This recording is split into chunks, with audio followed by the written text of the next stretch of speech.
repete a nossa saudação e as nossas palmas também, né, irmão?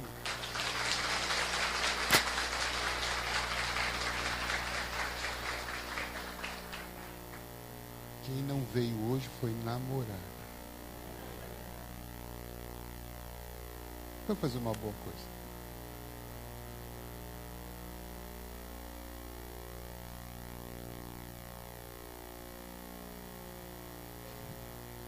Trouxe aqui uma reflexão do nosso livro Na Luz da Vitória, que fala uma lição do Espírito Emmanuel, que nos diz respeito como agir quando as crises nos visitam. Não sei se vocês acham que isso é legal ou não. Vocês acham? Gostou? Quem está passando por alguma crise? Levante a mão. Olha, a maioria. Os outros é uma questão de tempo, não fica com inveja não. Tá? Já já você vai ter uma.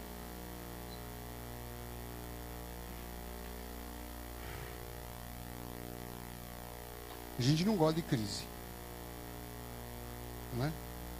Incomoda, preocupa. Nossa, fazia tempo que não via você. Estava com saudade. Né? Está de férias. Incomoda, né? Tira a gente.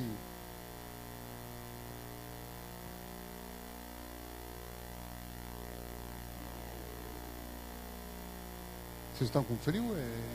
Não? Agora vão ficar, né?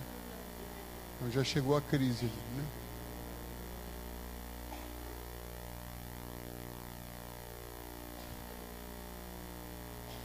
Nos preocupa, nos esgota, nos tira daquela vidinha que a gente está levando, né?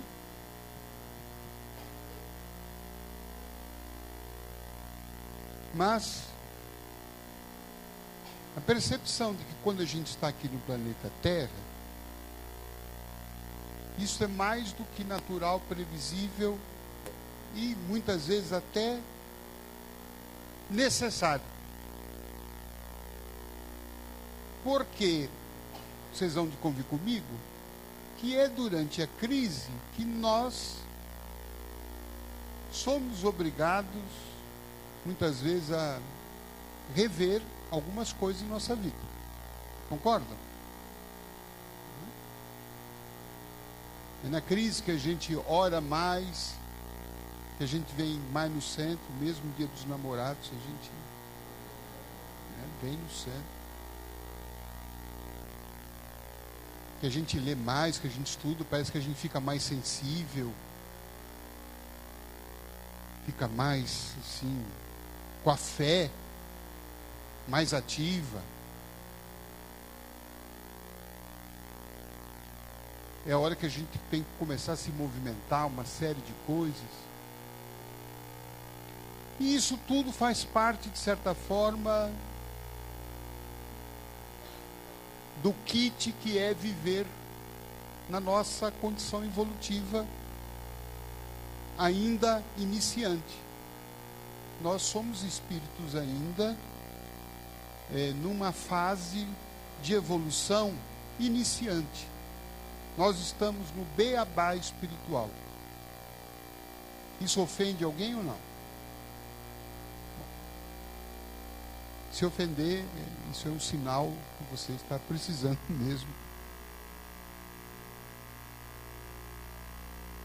Na nossa fase, a gente ainda tem um pouco daquele comportamento da fase anterior que a gente estava. Vocês têm ideia qual é a fase anterior?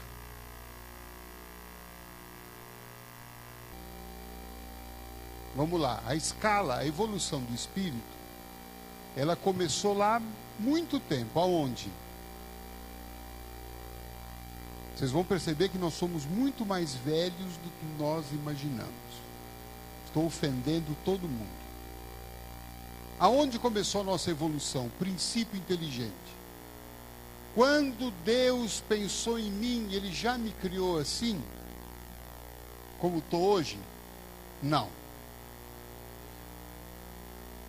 A nossa evolução começou lá num reino muito distante, que era o reino mineral. Veja, a gente começou ainda como rocha, pedra. Eu sei que vocês foram cristais, né? Maravilhosos. Depois a gente evoluiu, foi para o reino vegetal. Viramos abobrinha, repolho, chuchu. Alguns ficaram até hoje chuchu, né? Depois, progressivamente, lá no reino mineral a gente aprendeu algumas coisas. No reino vegetal aprendemos outras, desenvolvemos, né? Depois fomos para o reino animal. Então todo mundo passou por este reino animal, né? Aqui, pelo que eu estou vendo, são, né, gansos, né, pombinhas, né? São todos animais assim, né, mansinhos, né?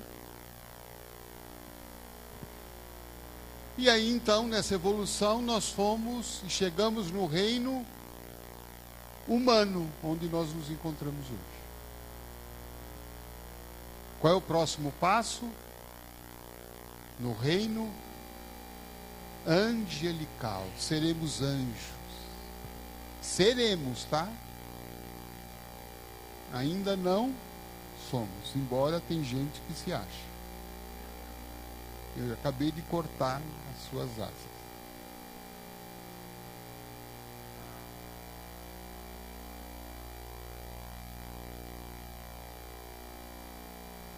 Então nós estamos entre dois reinos. O reino animal e o reino angelical. Concorda? Qual que a gente está mais próximo? Eu só escutei o uau. Qual que vocês acham? Animal ou angelical? Animal.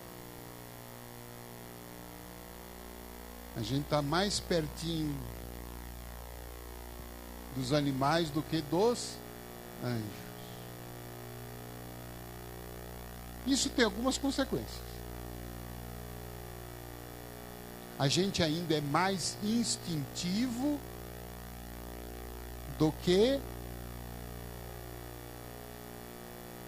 com sentimentos superiores.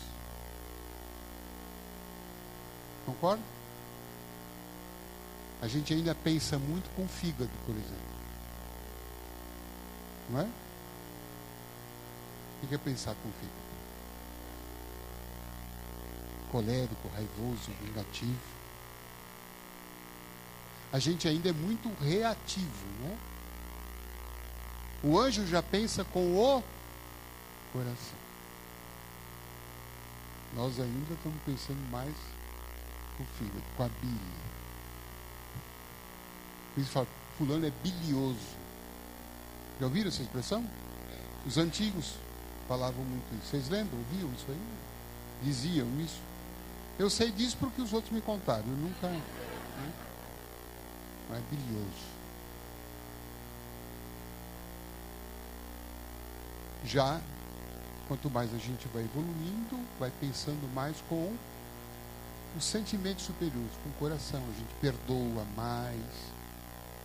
Quanto a gente está mais próximo dos animais, a gente é mais vingativo, raivoso, magoado, furioso. Né? Tem até a expressão louco, furioso. Isso não está muito distante da gente. Naqueles momentos, de alguns momentos da nossa vida, do dia a dia, tem situações que a gente tem um comportamento muito próximo do animal, não tem? Faça um esforço, vai. Busque na memória. Faça aquele esforço para recuar no tempo, aquele dia que você ficou surtada. Lembra? Quando é que foi? Hoje de manhã.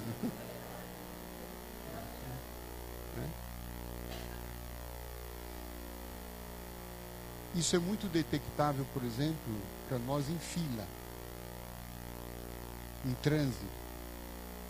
Né? Veja o comportamento nosso no trânsito. É um comportamento. O dia que a gente conseguir, comece a se observar. Você vai falar, meu Deus, se passar aqui, a carrocinha do Charcot me leva junto.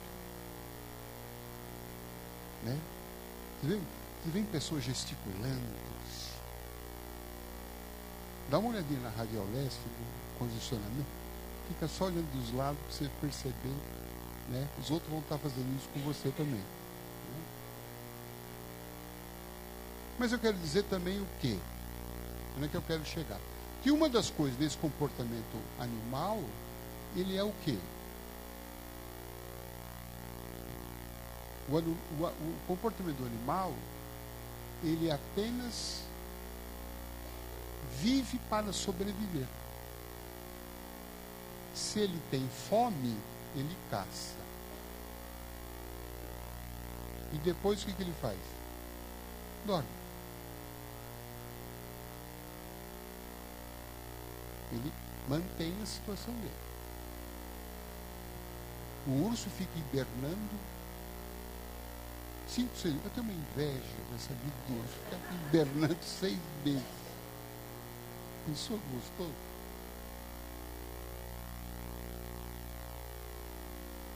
Você não vê um animal fazendo planos futuros. Não, eu preciso construir uma casa, eu preciso comprar uma casa aqui, preciso trocar de carro, eu preciso...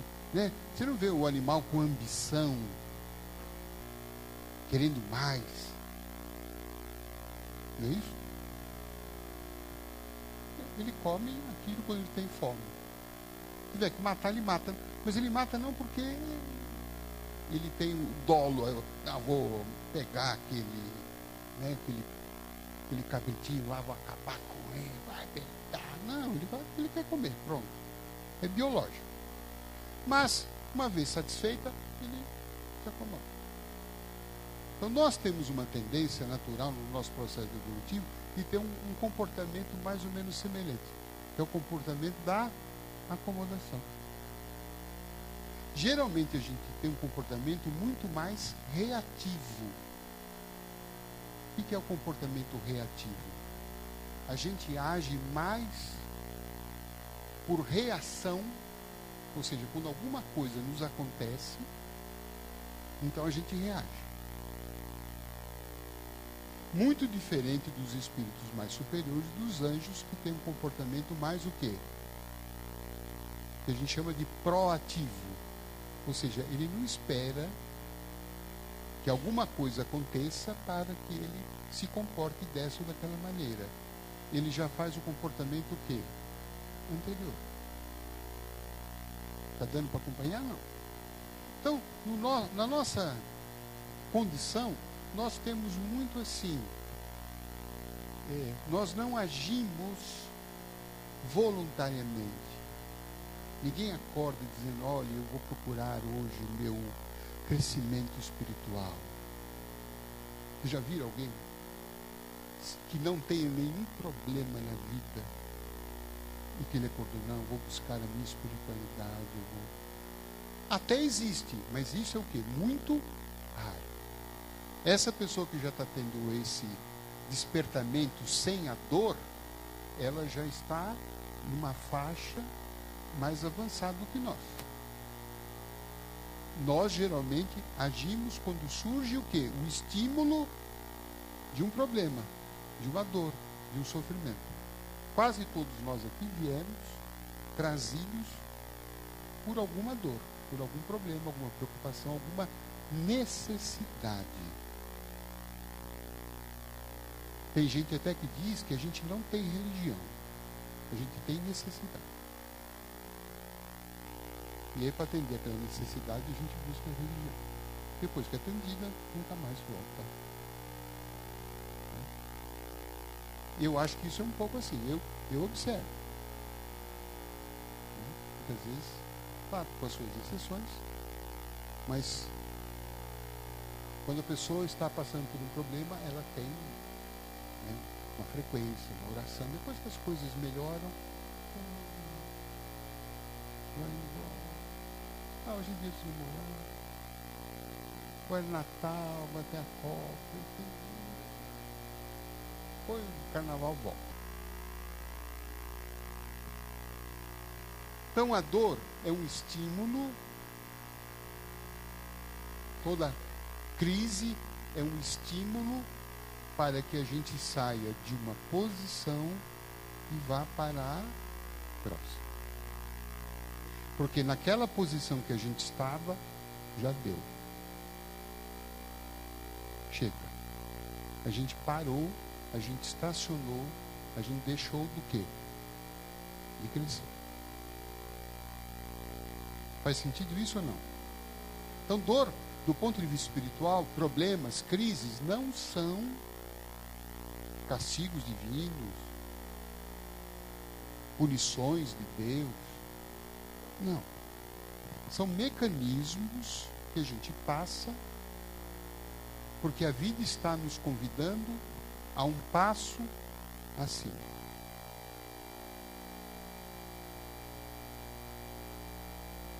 E muitas vezes esse convite, ele chega de uma tal forma que a gente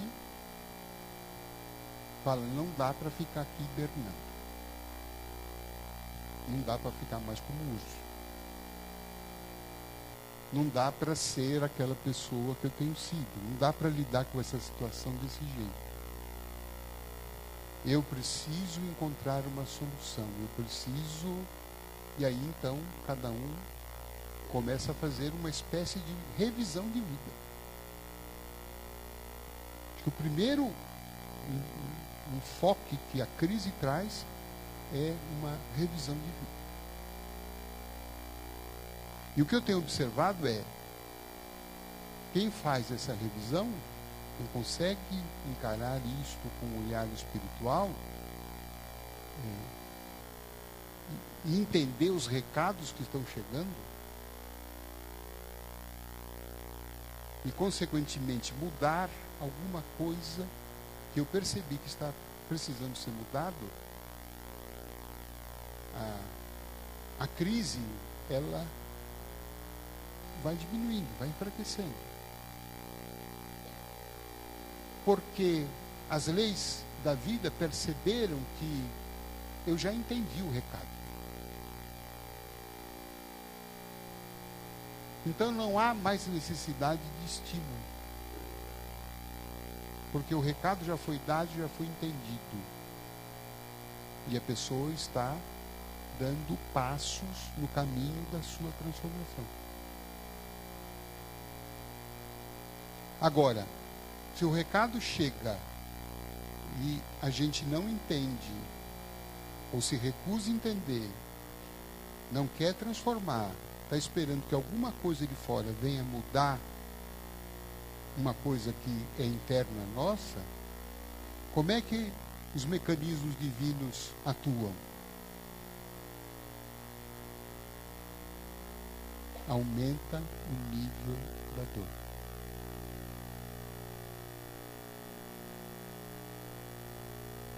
Aperta mais um pouco. E não percebeu. Não entendeu, não se abriu.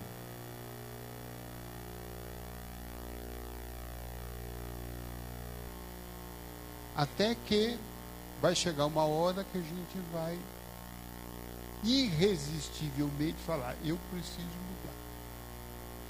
Porque eu percebi que se eu não mudar,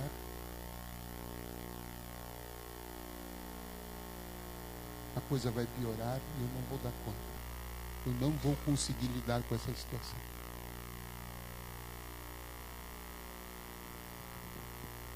Todo o processo de mudança incomoda. É chato. Por exemplo, você adora doce. E aí descobriu que tem uma diabetes já que está rondando e chegando, se aproximando, galopante. E aí o médico fala, você precisa maneirar aqui a questão do doce, porque o diabetes já está aí. Deixar de comer doce ou diminuir muito a quantidade incomoda. Nossa, que incomoda. Vem um amigo, a amiga traz aquele quindim. Não é isso? Aquele sonho. Sonho de padaria. Você gosta também? Não? Adora, né? Sonho de padaria. Suspiro. É tortura que eu estou fazendo agora, né? Pior que é comigo também, né?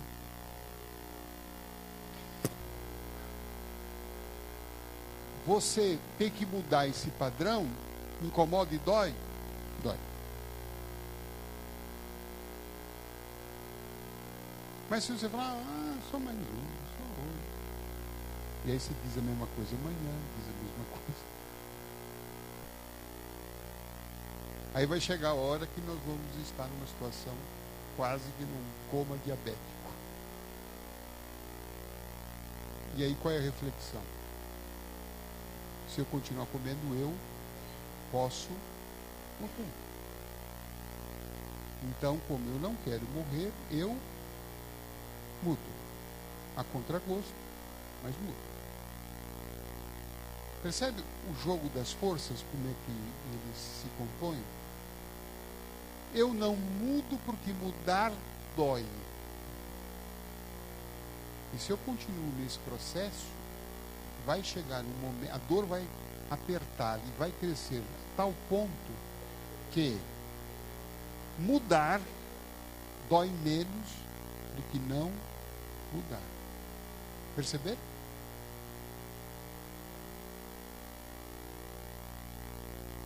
O ideal é que a gente não precise fazer todo esse processo.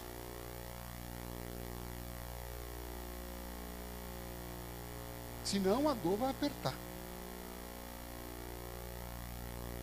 A dor vai apertar. Até uma hora que pode ser que a gente mude. E se a gente mesmo assim não mudar, desencarna. Às vezes a vida dá um choque nele, desencarna, leva para o mundo espiritual, lá ele vai refletir. Depois volta, daqui 200 anos. Vê se tem alguém que aceita essa alma. E quando ele reencarna, de onde que ele vai começar? Já vai nascer com diabetes infantil. Percebe? Vamos comer essa criança com tadinho anjinho. Anjinho, você não conheceu o demônio que ela foi na outra vida.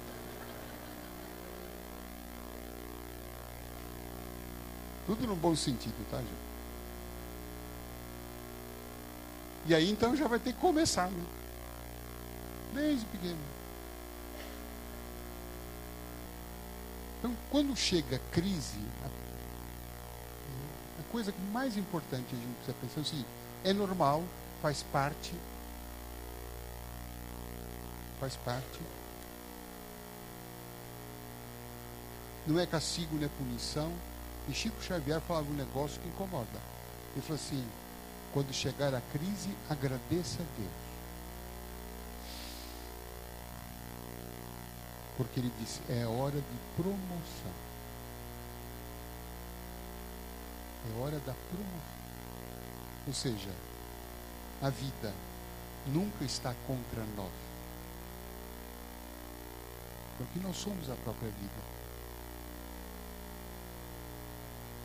Então, quando chega a crise, é a vida querendo apenas nos levar para uma situação melhor. E quantas vezes depois da crise a gente fala, puxa vida, né? Aparentemente aquilo no começo me representou um mal, mas depois eu percebi que acabou sendo um bem. Emmanuel, então, numa mensagem que nós tentamos comentar alguma coisa aqui, ele diz que quando as crises te visitem ante os problemas humanos, então, aqui já dá para entender que não dá para viver sem crise, ninguém vai viver sem crise, ninguém vai viver sem problemas, porque nós ainda estamos precisando deles, em alguma medida. Então não adianta vir ao centro, à igreja, Deus me tire todos os problemas. isso não vai acontecer nunca. E se alguém prometer para você isso, desconfie. Não, faça trabalho que nunca mais. Ou na sua vida tudo vai dar certo. Às vezes tem coisa que precisa dar errado para depois poder dar certo.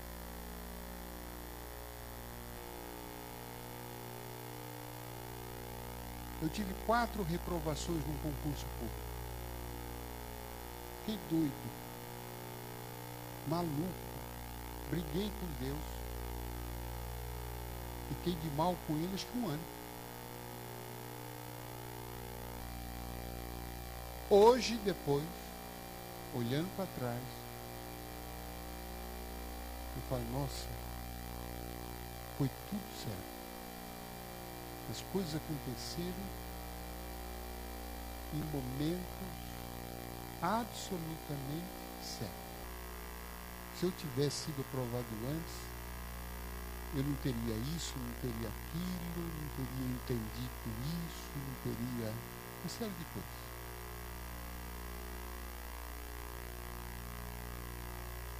Isso é um grande desafio, saber lidar com crises, com nãos, porque hoje nós estamos vivendo uma certa ditadura da felicidade, em que a gente tem que ser feliz o tempo todo. E aí quando surge um problema, a gente fala, como é que eu vou ser feliz tendo problema?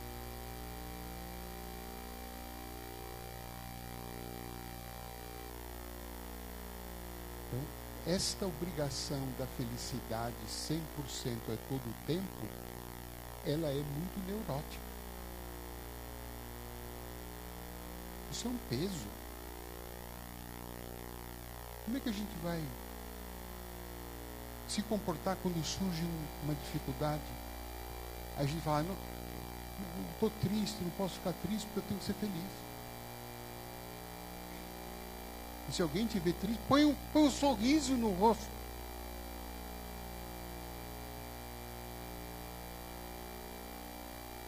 Dia dos namorados, todo mundo tem que tirar foto. Vocês vão ver. Amanhã, Facebook, Instagram vai estar bombado de foto. Hoje já, né? Só já checou tudo, né? Eu já vi um casal brigando no restaurante, mas ele brigava. Uma hora a mulher falou assim, espera um pouquinho, vamos tirar uma selfie. Os dois lindão na selfie. Estavam quase que se pegando a tapa agora. Não, porque a selfie, a gente precisa aparecer que a gente, né?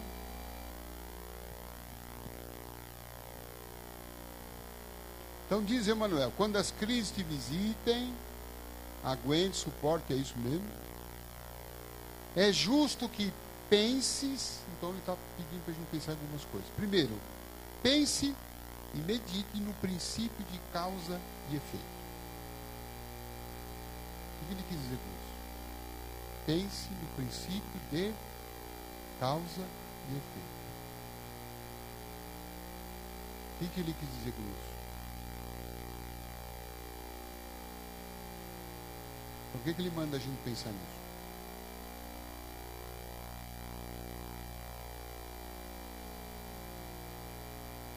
A origem da crise. Quando se instalou a crise, opa, chegou a conta. Chegou o cartão de crédito. Chegou o parcelamento. Chegou o carnê das Casas Bahia. Não é?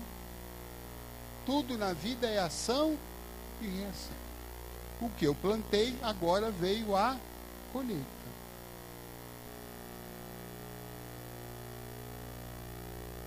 Do ponto de vista espiritual, não existe sorte, azar, boa estrela, má estrela.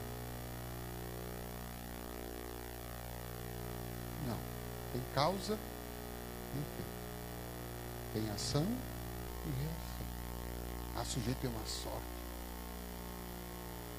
Ou eu sou um azarado. Não tem acaso. tem causa. Isto é uma das coisas que o Espiritismo, de alguma forma, não é uma doutrina tão, sim, atraente. Porque seria muito gostoso eu chegar aqui e dizer, gente, vocês têm um obsessor que está acabando com vocês. Fizeram um trabalho de magia negra. A tua cunhada quer acabar com o seu filho.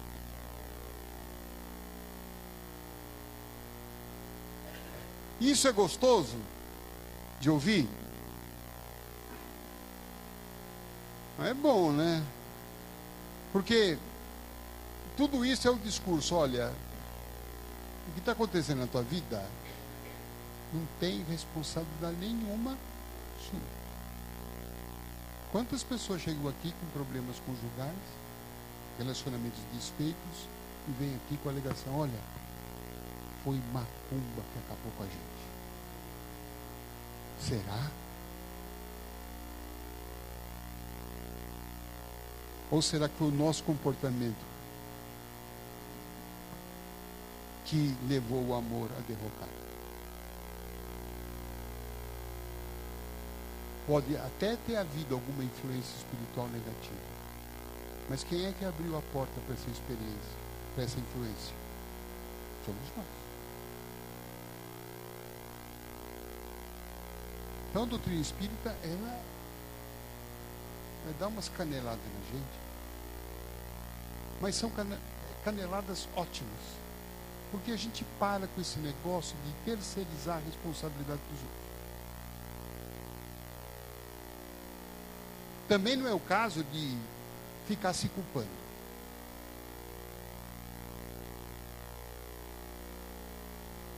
Mas é olhar que tudo que me acontece, de alguma forma, é uma necessidade minha de evolução. Se eu, por exemplo, você está com alguma doença, não adianta ficar se perguntar, então eu sou culpado por esse meu câncer. Não. Não vai por aí também que não vai adiantar. Mas é se perguntar, não é porque eu fiquei com câncer ou com doença tal ou com problema tal, mas para quê? Para que fim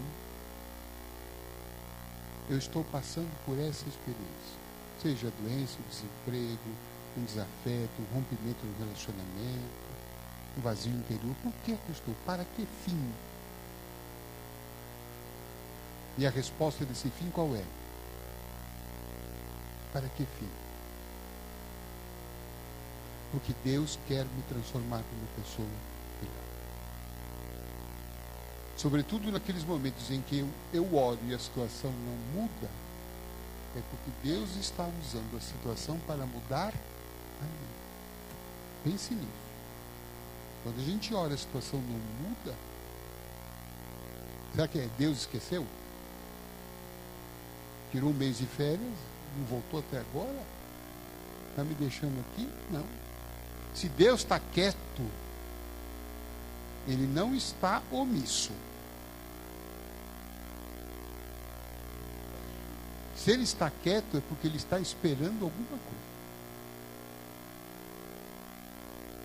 E o que é que Ele está esperando? Ele está usando aquela situação para que mude a mim. Mudar o jeito, mudar a minha cabeça, mudar a minha maneira de ver determinadas coisas, a maneira de interpretar os fatos que me ocorreram.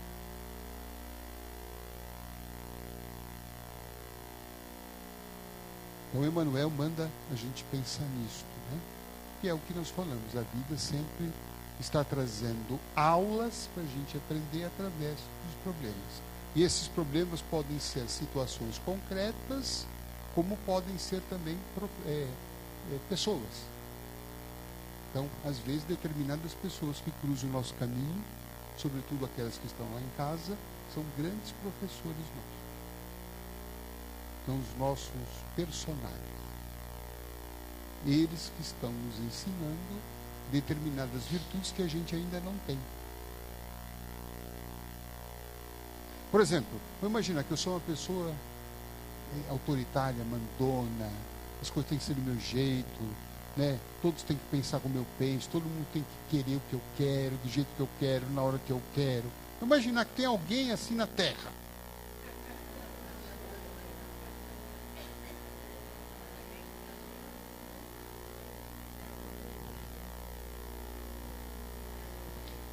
Então, o planejamento encarnatório, vai reencarnar aqui esse sujeito aqui, o general vai reencarnar.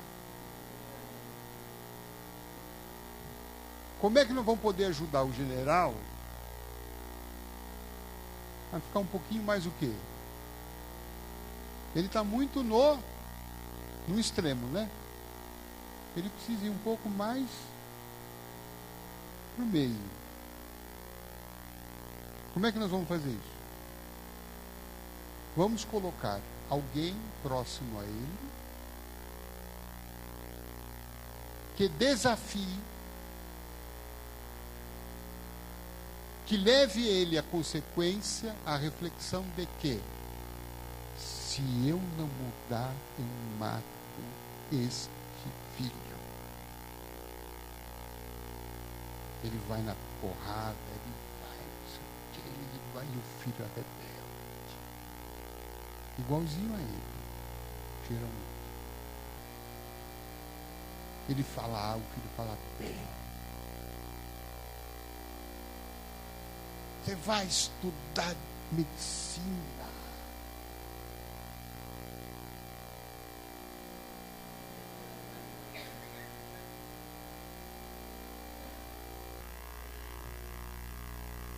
Nós vamos para a praia. Eu vou para o campo.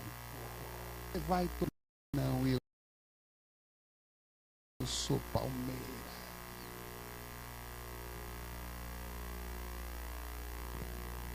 O que está acontecendo aí? A vida, o filho difícil está tratando o pai. E o pai também está tratando o filho. Para que os dois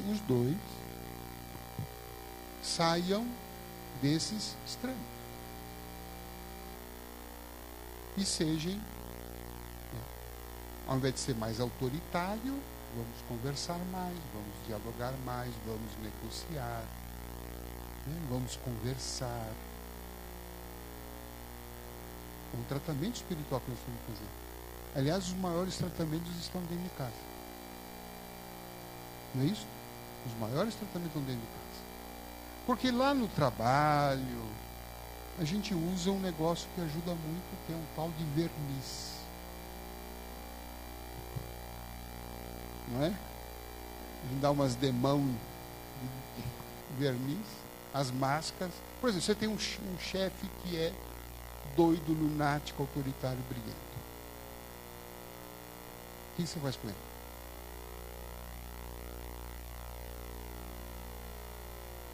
Se você precisa do emprego, não é isso? Você age com o chefe de uma maneira muito diferente daquela que a gente agiria em casa. Não é isso? O chefe chamou. Pois não, chefinho, o senhor quer um café, o senhor quer alguma coisa? E por dentro seu desgraçado. Né? Mas lá em casa a gente tira o verniz. É isso? E lá a gente age de fato como nós geralmente somos.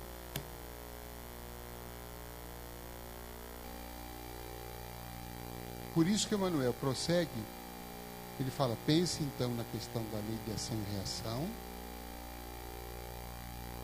e pensa igualmente no impositivo de burilamento espiritual. O que nós estamos falando até agora. Quer dizer, todo problema, ele está trazendo um burilamento espiritual. O que seria um burilamento? Burilar, aperfeiçoar, melhorar, tirar as arestas, as gordurinhas, as deformidades, para que a gente fique o quê? Fique aquilo que Jesus falou, né? Brilhe a vossa luz, vós sois deuses, vós sois o sal da terra. Geralmente essas arestas são quase todas provenientes do nosso orgulho e do nosso egoísmo. Segundo os Espíritos, os nossos maiores problemas estão nesse campo: egoísmo e orgulho. E o egoísmo e orgulho que fazem com que nós tenhamos o quê? Somos arrogantes, prepotentes, vingativos, autoritários, mandões, briguentos, ciumentos, invejosos, agressivos, melindrosos. Estou falando com quem? Astronautas? Estamos falando com nossos terráqueos aqui? Quem se viu nesses exemplos que eu dei? Vamos lá, tem mais gente, vamos, tem isso. Confessa. E pode perceber que são esses que afetam, por exemplo, os nossos relacionamentos. Não só dentro de casa, mas em qualquer lugar. E estamos aqui exatamente, viemos encarnar para ver se a gente consegue diminuir a circunferência do nosso ego. O nosso ego ainda é gordo, obeso. Ou seja, como diz Emmanuel, é um ego hipertrofiado. O trabalho qual é? Desinchá-lo. Primeira virtude que ajuda a desinchar, o que é? Humildade. Ou virtude. Difícil, né? Por exemplo, eu tenho orgulho da minha humildade.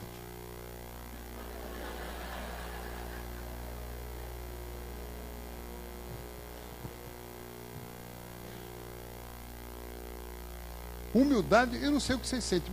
É uma palavra que para mim eu tenho dificuldade de entender, porque humildade, quem é que quer ser humilde? Porque ser humilde, a impressão que a gente tem o quê? É estar por baixo. Não é isso?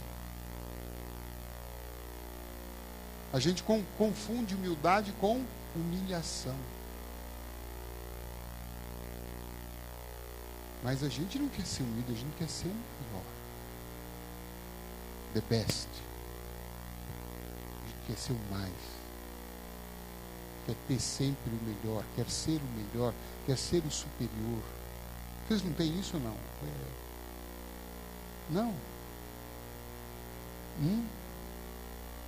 A gente tem, por exemplo, um sintoma de falta de humildade. Por exemplo, inveja. Quando você olha para aquela pessoa que fica e você começa a se sentir pequeno, ela crescendo, deve estar roupa.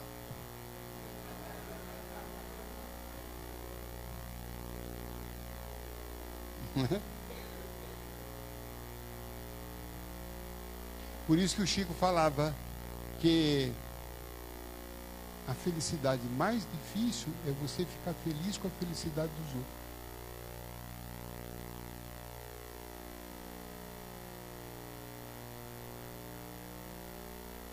Quando nós estamos todos aqui na Terra, que parece uma metáfora que a Terra é uma grande funilaria.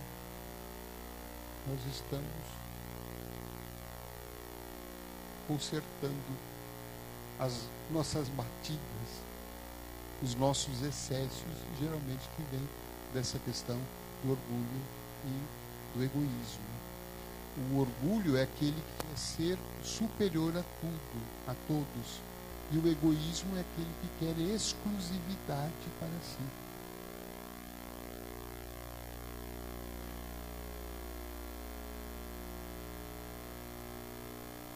Exclusividade. quer que o mundo gire em torno de si. Imagine então dentro de um lar o que isso representa. A confusão. Todo mundo querer que o mundo gire em torno de si. Qual é o prognóstico desse lar ser mais ou menos equilibrado? Vocês acham? Nenhuma, né, Israel?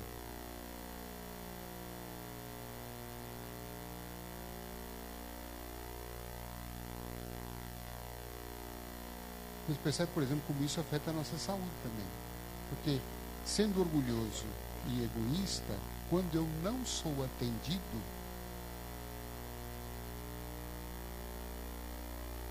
o que é que dá na gente? Eu falo outra vez, você falou com tanto estresse. Por que a gente fica estressado? A gente fica doido. Melindre. Como não me atender?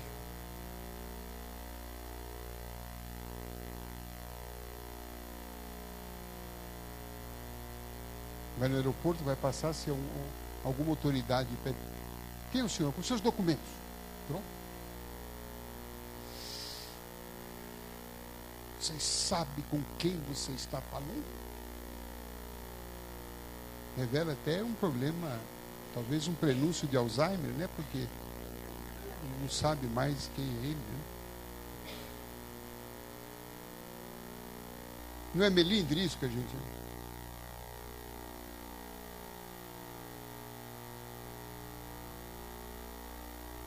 E disso surgem então muitos conflitos. Né?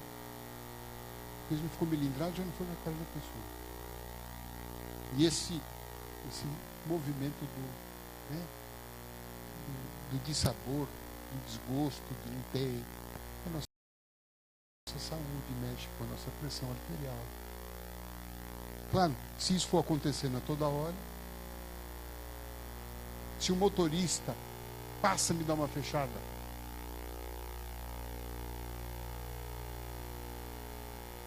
eu posso... O que vocês fazem? Vocês vibram carinhosamente por ele, não é? Em nome de Jesus, ele siga em paz.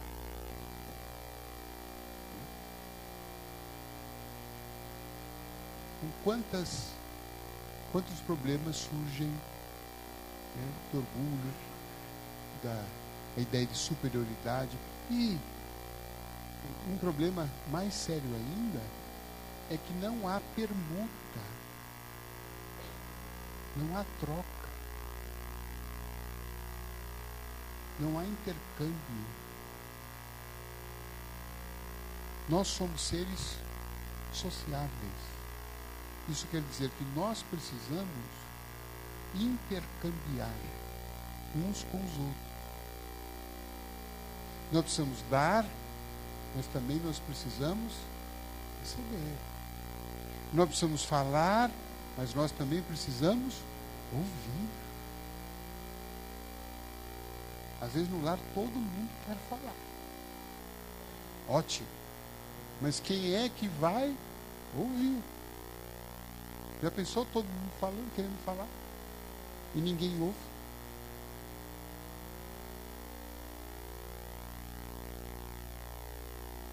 A gente precisa ouvir. A gente precisa até de crítica. Claro, uma crítica que seja construtiva. Alguém que chega para nós e fala assim, olha, você fala uma coisa, fala, puxa vida, né? Será que você está certo mesmo? Aqui tem um outro ponto de vista, tem um outro lado, né? Tem uma outra coisa para enxergar nesse problema. Aí você fala, puxa, é verdade. Eu não tinha pensado nisso. Mas para tanto é preciso o quê? Ouvir, e é preciso o quê? Ter humildade para falar, é verdade. Quem é que é completo por si mesmo? Quem que é autossuficiente? Toda vez que eu vou ficando unilateral, o que é ficar unilateral? É viver apenas a partir do meu ponto de vista. Toda vez que eu estou nessa de ser unilateral, eu estou entrando num processo, provavelmente, de doença espiritual, de obsessão.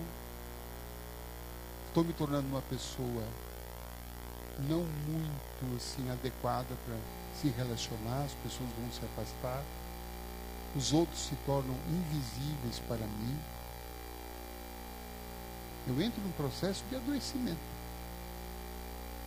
Por isso que o interrelacionar, desenvolver uma competência emocional para poder saber lidar com os outros e ter uma boa convivência, isto é um fator de grande equilíbrio para nós.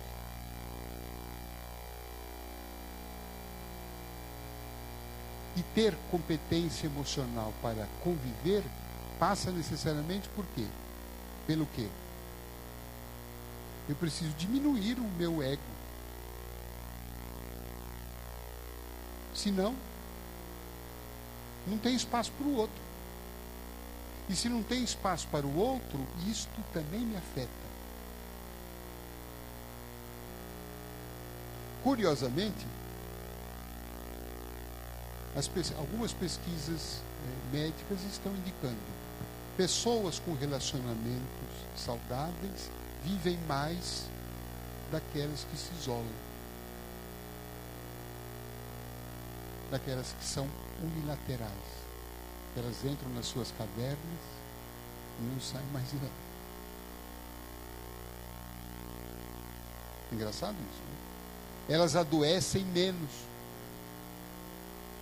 E quando adoecem, se recuperam mais rapidamente. Por quê? Porque elas estão abertas para o outro. O fato de a gente estar aqui, se interrelacionando, isto é profundamente saudável do ponto de vista da nossa saúde mental, emocional e psíquica. Eu temo que hoje, com o avanço da internet, a gente acaba ficando muito distante uns dos outros.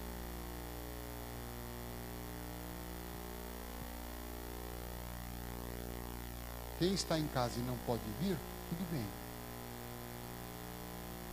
Mas quem está em casa e poderia estar aqui, ganharia mais se estivesse aqui. Porque aqui só tem gente bonita, né? Não é isso? Então, que vê aqui, né? Vê o outro, vê que os outros também têm problemas, né? Vê a carinha de dor de cada um. Estar se relacionando, estar junto, eu sinto que eu pertenço a um grupo. Nós temos uma necessidade biológica. Isso a gente herdou dos animais, né? Andar em bando. Isso aqui é o nosso bando. Não é? Um bando lindo, maravilhoso.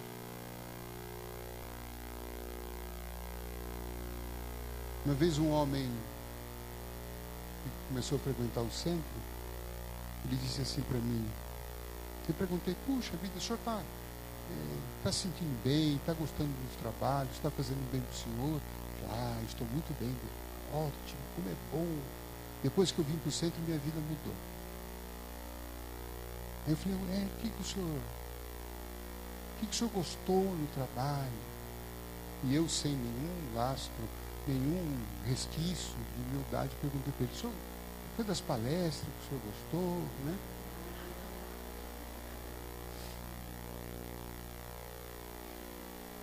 Ele falou assim, não. Para falar a verdade, que eu dormi em quase todas.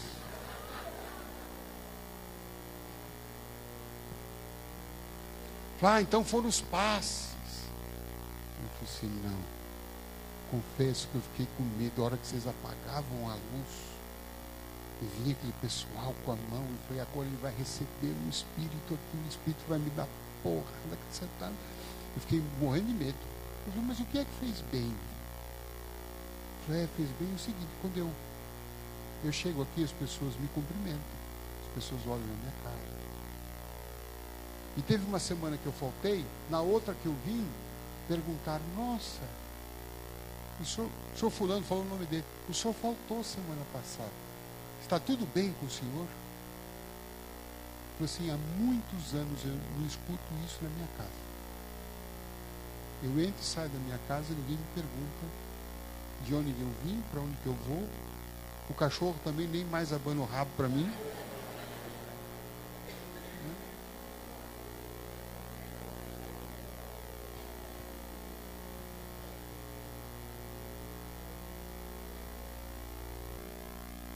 Por isso que Jesus nunca quis fazer uma missão sozinho. Ele poderia ter feito tudo que ele fez sozinho. Mas ele escolheu inicialmente 12, depois chegou a escolher até 500. Depois dos 500, vou reduzir para 70. Depois ficou os 12 na hora da cruz, ficou os 2, 3. Mas por quê? Porque ele queria exatamente isso, né? Convivência, saber conviver.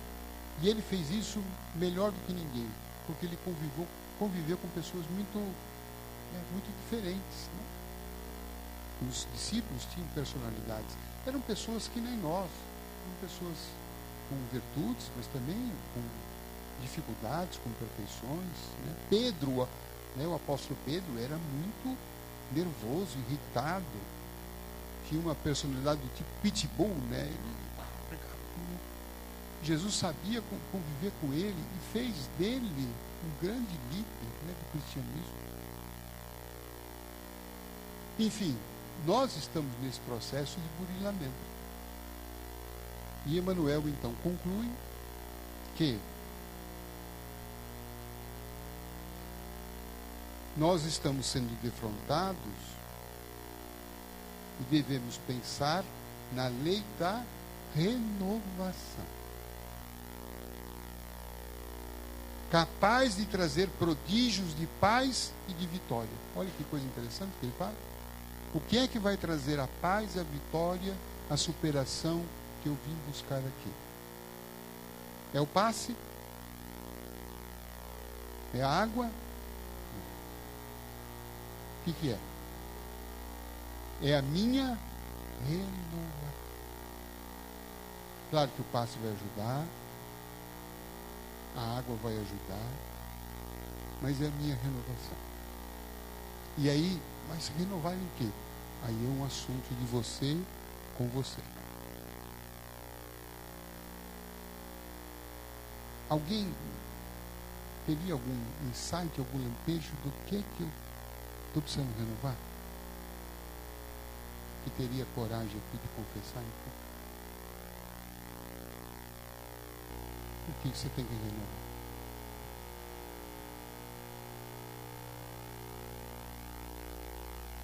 E se fazer sofrer? Nossa Senhora! Uma palma para Israel aqui, porque o que ele falou foi muito.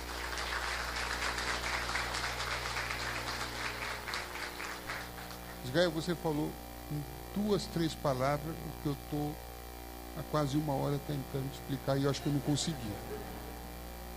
Né? Como é que eu estou me fazendo sofrer? Né? Uma boa?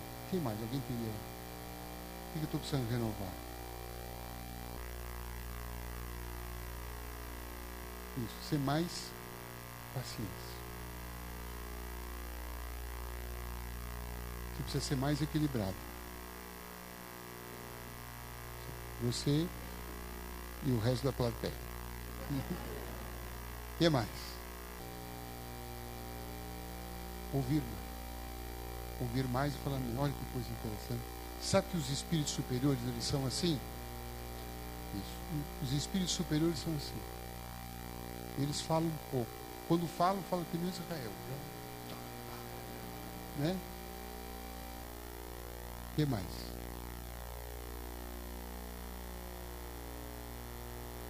Coragem. Ser mais corajoso. Coragem é alguma coisa que vai cair do céu? Onde é que ela está, essa coragem? Já está aí.